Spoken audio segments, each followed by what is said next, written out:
Okay, so there's some giant news in the Boneworks and bonelab community. First off, Brandon GLA has confirmed that patch 7, 8, and 9 will be coming to bonelab this year. I don't know if that's going to happen since we only have 4 months left.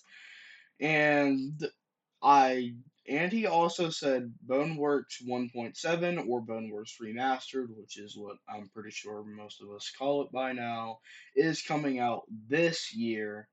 And we don't have a specific release date, but all we know is it is coming out this year.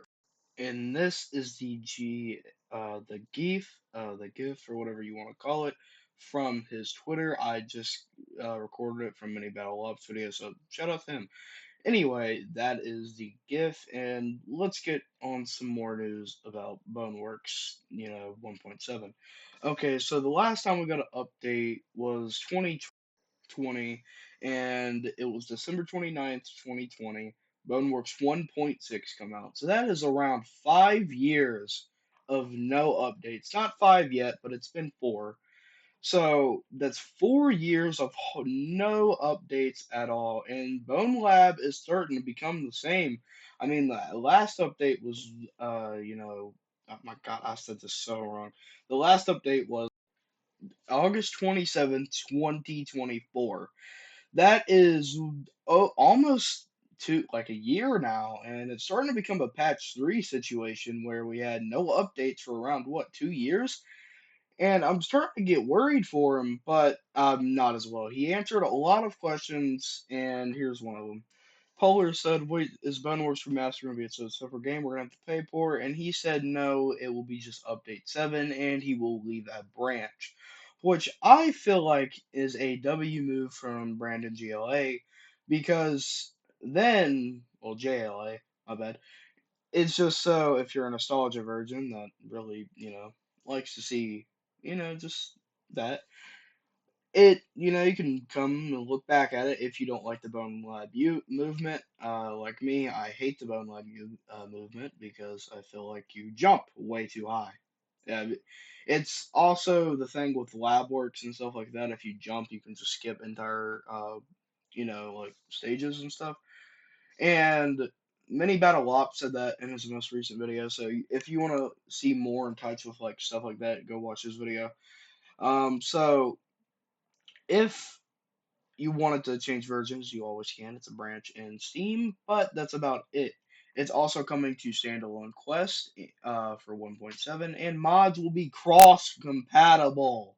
So that means you can play LabWorks inside of it, but I don't know. That might use the extended SDK, and it can't use the extended SDK, or it won't work. We'll just see when it comes out. Hopefully, it's this year. They said that it should come out this year. Hopefully, it does. And yeah. Anyway, here's another question a person asked. All right, well, it isn't really a question, but he says, "Brother, you got 4 months in the year and three patches to find a game upload." And he said the clock is running out.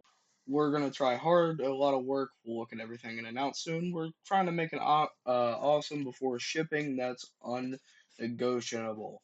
I think what Brandon's approach here is actually really smart because he's not releasing the game like Cyberpunk, and we know how Mind's Eye and Cyberpunk went, and a lot of other games. And Battlefield 6 Remastered, well, not Battlefield 6, well, yeah, Battlefield 6, 6 seems to be looking pretty good, but I haven't actually played the beta yet, so I should.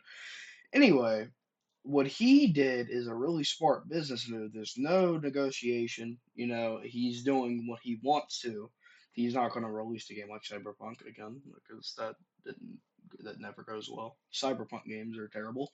Well, it's good now, but okay. Let's stop talking about Cyberpunk. He also said this current plan is that the starting price will be 40 for Mirror 2 games. The core is universally available, so 40 any door. The second Mirror game would be $30, $70 bundle. If a third game was to exist, 20 to 90 for all three. That is a really good deal because for if a third game comes out, Bone Lab and Boneworks players will get to have the game if you own both for $20. So let's say if B-side drops tomorrow, we are lucky boys, we get to have it. So yeah, that's basically what he said. And there's so much more that's going to happen, and Boneworks 1.7 might just kill BoneLab off. Mainly because LabWorks is not as good as the real thing, obviously. I mean, Boneworks has a better story, and LabWorks tries to, just port that into BoneLab, the game with the significantly worse story, but I still like the story a little bit. Anyway, Brandon is actually working his hardest, even though we should have got patch 7 a long, long time ago. We should have got it a long time ago, and also, you gotta think too, when Boneworks 1.7 releases, BoneLab will die. Boneworks has completely better movement, but there's just no multiplayer like Fusion that's in the game anymore.